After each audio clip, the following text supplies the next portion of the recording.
Hello, welcome to today's topic. This video is for anyone who is into computers or microchips and latest cutting edge technology. And the topic today is that everything you wanted to know about 7 nanometer microchips versus US microchips. And we're going to discuss about how China has adapted 7 nanometer microchip production capability as of last. Have you looked at my website? The link is given inside the video's description box. So let's get into that. Chinese semiconductor giant SMIC has reportedly been manufacturing 7 nanometer chips since last year. The best sign that China has found a way to develop advanced components despite US efforts to curb the country's homegrown silicon capabilities. So, the United States has tried to put sanctions and other restrictions so that China doesn't develop crucial technology. But it's been 1 year and China is already doing that. This is based on findings from American semiconductor analyst firm Tech Insights, which recently brought a cryptocurrency mining ASIC manufactured by SMIC and found that it uses 7 nanometer process after doing a study of the chip's die. The die is the part that's the chip that is based on, the small wafer. The ASIC is designed by a company called Minerva, which has been mass producing the chip since July 2021. Tech Insights said SMIC 7 nanometer process appears to be a close copy of the one used by Taiwanese foundry giant TSMC.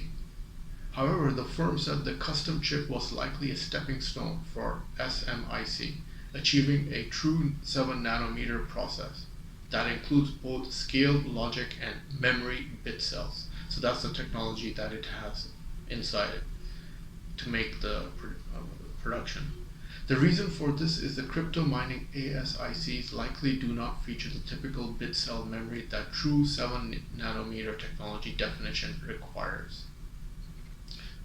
So it's more feasible that the chip is mostly demonstration of 7 nanometer logic. So it's been derived from that blueprint of that technology. This is the most advanced technology product Tech Insights has been from SMIC so far and may be leading to a true 7 nanometer process that incorporates scale logic and memory bit cells. The development will likely be received as bad news for the US government, which has been trying to slow down China's ability to manufacture advanced microchips over national security concerns.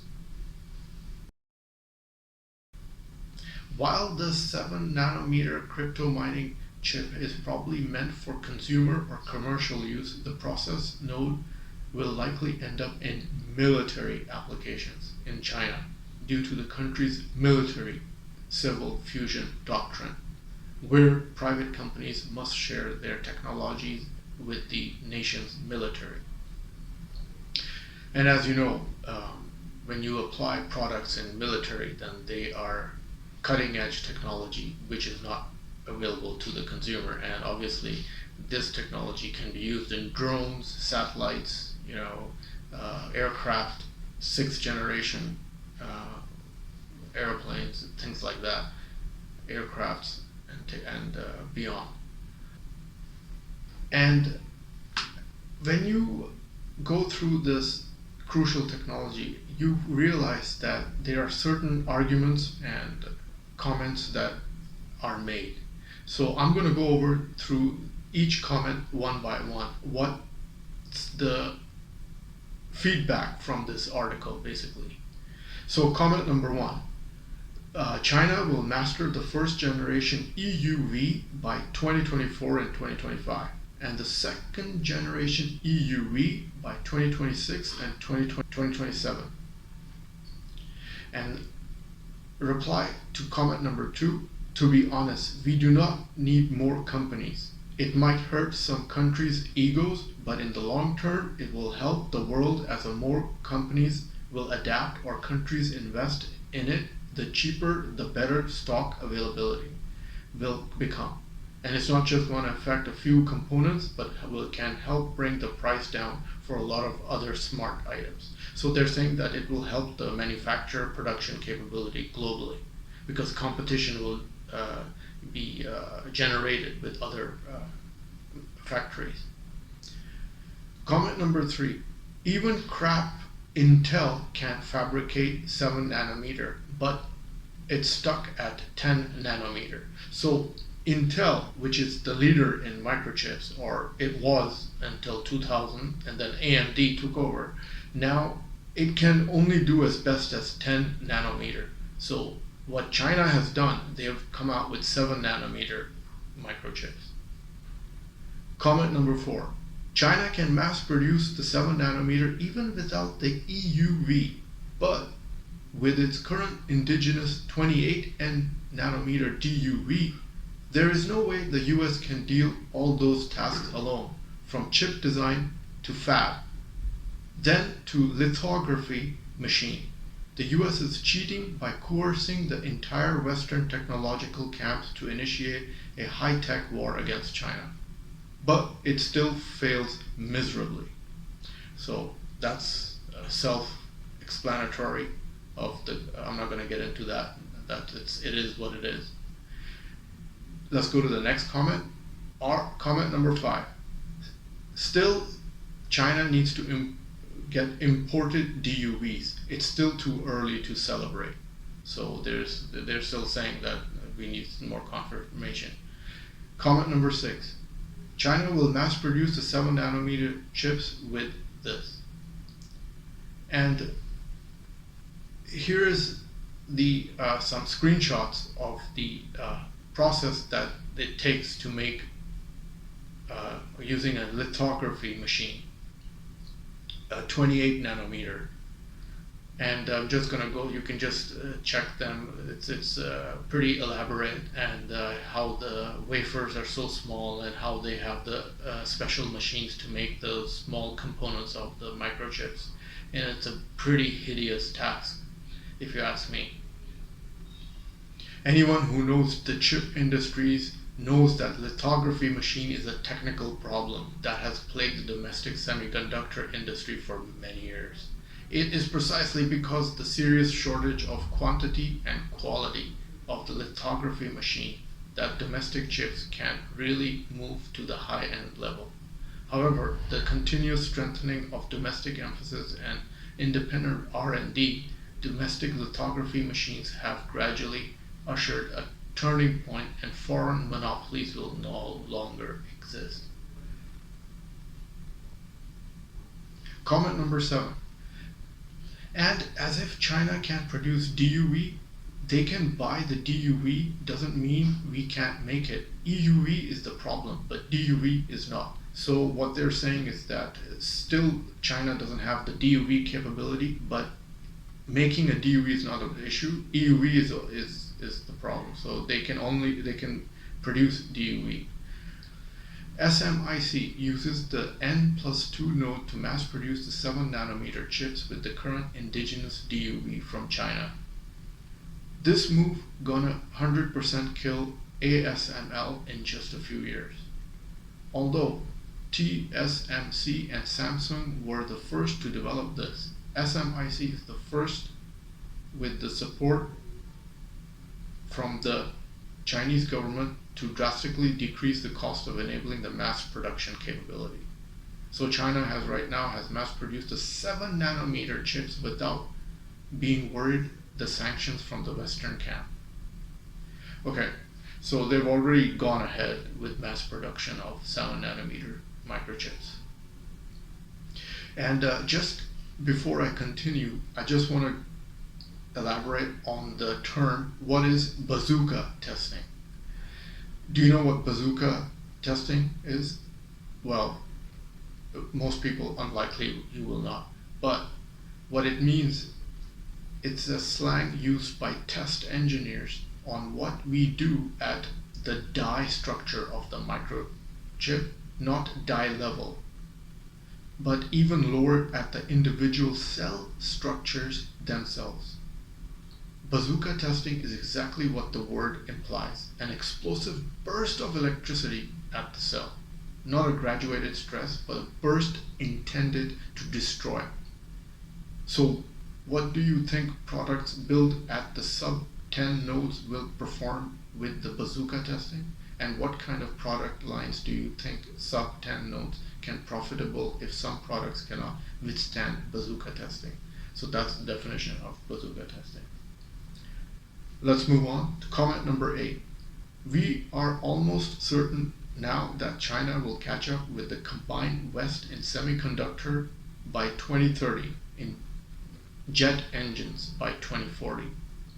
This is no big deal as China has a population that of the West combined and is run efficiently like Japan is but the order of 10 times of Japan's in its population. That's the scale that China is developing at such an integrated level. It's not one China, one Japan, it's 10 times Japan's. That's how big technological advancement exponentially is occurring in China mainland. And that would shatter the world order. It's the variable cycle engine that China is developing for its 6th generation fighter will be very similar in performance to the equivalent jets that the US and UK are developing. Comment number 9. Every time America puts a ban on China, it compels China to create even better version. Things like space exploration, 5G, Beidou satellite systems are just to name a few. And semiconductor technology will be no different. Just check out this space in future. Comment number 10. Most of our goods are either local or China oriented or Taiwanese. PC parts and home appliances. Japanese headphones, controllers, electronics, or Korean phones and monitors. In fact, the only American stuff I buy nowadays are GPU NVIDIA and CPU AMD microprocessor or laptops or computers. The moment the Chinese can't make them, it's finally game over for US. And that's true. I mean, recently I just bought a laptop from Acer and it had an Intel microprocessor. And then I bought a laptop from Asus. It had an AMD microprocessor. So this is also to watch this space. Comment number 11. Normally, it will take China 2050 to catch up to the United States on a free fall mode. Hence, it will take China 2030 to dominate them. The real economy is dead. They cannot live without money printing machines that creates a Ponzi scheme of multi-trillion inflation every year. Their manufacturing is also pretty much on the verge of collapsing in the last few nodes. Boeing is in big trouble because the air crashes from Boeing 737 and the Intel cannot keep up with competition in the market as we speak. They need AMD to compensate for them for microchip production. And then they asked the Biden government to steal the fab technology for them. It is not that China is too overhyped, it is the US has been rotten to the core. Well, that says in itself that it is what it is, the situation of United States versus China. Comment number 12. Americans do not underestimate China, but we do not overestimate the US. The US is indeed a very good competitor. They can absorb excellent talents from all over the world, which is what we are inferior to what suppressed the USA before the outbreak of the population problem. The future will be very troublesome. And the author just goes on to say, and I personally think it's not terrible when US is at the top of the world. What's really terrible is that when they are in the position of the chaser. So this is the first time the US has been on the back and the second runner-up as versus to the leading position. And I thought I'd bring this topic to core because very soon we're going to see a lot of Chinese microprocessors all over the world. And when that happens, it's going to be a game changer. And I just heard a story article 2 days back that Huawei products are at the same price level of other products from Samsung, for instance, are doing way better than the Samsung products, and because of the technology that Huawei uses. So it's pretty mind-boggling. And there was some news that somebody who started using Huawei products in military-grade situations. That's how good they are. Well, I'm gonna call it for today, and hope you enjoyed the topic today. And click like to like the video, and to see more of the videos, click the red button. Ta-ta from Shazzy. Enjoy this video? Then must have a look at these videos.